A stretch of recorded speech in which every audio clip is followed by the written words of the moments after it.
Welcome back. Our next guest is an anomaly in the largely male-dominated Swiss watch industry, Asian and female. She is the chairwoman and owner of family-owned watch business, Ulysse Nardin, I hope I pronounced that correctly, in Singapore for the opening of its largest flagship store in Asia. Chai Schneider joins us today to talk about her experience of being at the very top of this very traditional, very male, very European niche industry. Welcome, Chai. So this does seem very much like a fish out of water sort of industry for you to find yourself in, but here you are. Thanks very much for coming to speak to us today. Thanks for having us. Tell us a bit more about it.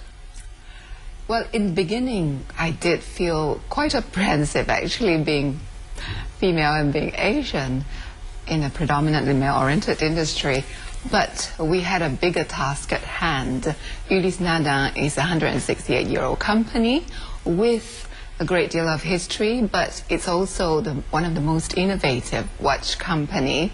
It was sailing at a breakneck pace in a way under the direction of my husband, my late husband, and our task then was to make sure that we keep the boat sailing at that pace and to keep going strong, because that is actually important for the way, it's an important way for us to retain our talents. So when you entered the industry then, did you have any hesitations, or you just were focused at the task at hand to keep the boat sailing, you were saying? Exactly. It's one of the ways to keep talents staying in our company, being an innovative company, putting ideas into reality. It keeps the young people going, really motivated. But in a male-dominated industry, what challenges did you face? I kind of just focused on what we had to do and provided the substance that's behind what we're doing. And after that, everything falls into place. And then after that, being female probably is an advantage. Yes. When you took over the company, I mean, how familiar were you? Because your husband bought over the company in 1983, and at the time there were only a few workers, I understand, and it really grew, and now you've got over 200 workers there. How much were you part of that process before you took over the company? We have over 400 now. The fact is that from the very beginning I was involved more on the side, but this is a business where my husband was very, very passionate in, and the people that we have been working with has worked with us for years and years. For example, Hourglass in Singapore, we have been working together for 20 years, which is why it is a great opportunity to have this flagship store with them in the Marina Bay Sands. We have had always agents, customers, collectors with us in our family, dinners or whatever, and I get to know them very well, and I think that helps me a lot in terms of the continuity of the business, because we're still working with the same agents, whether it's Turkey or it's India or Dubai or China. You're saying China, we have how being a woman has actually been advantageous. Tell us, give us some examples. Well, I think it's partly the warmth that we can exude, the welcome that we can have, and the long-established relationship with our friends, basically, and that kind of helps, yes. And in terms of styling, perhaps, I think ladies are also starting to look more into mechanical watches.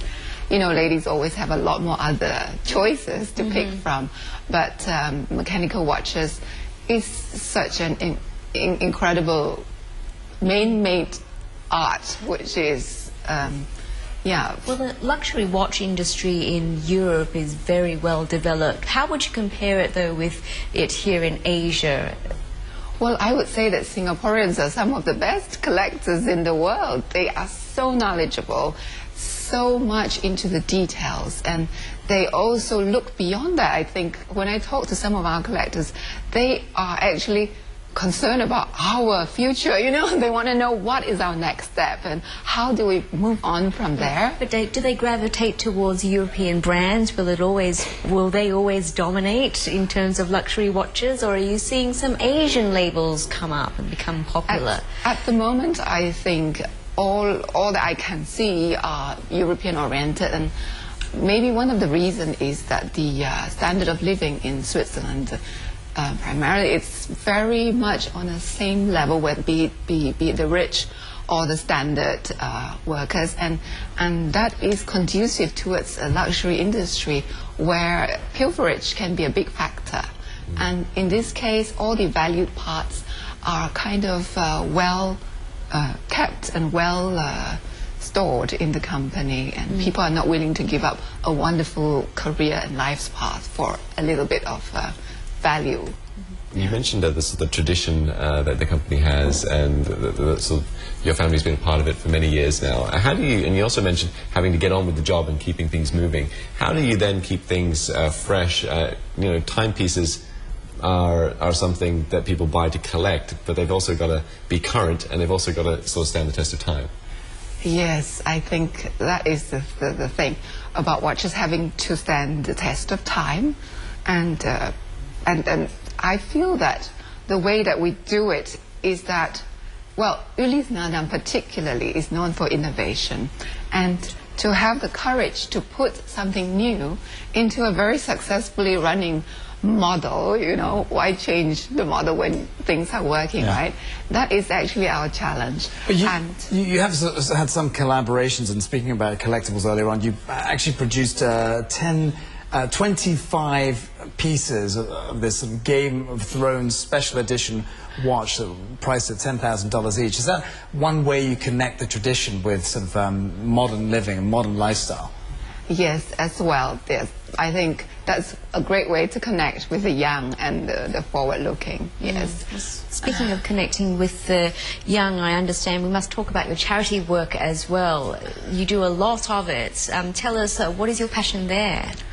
Well, I think that with charity work, it has always been urgent, but today I think it's even more urgent. Internet connects everybody, and things can happen so quickly. People can get so depressed, and things can go like a big, huge wave.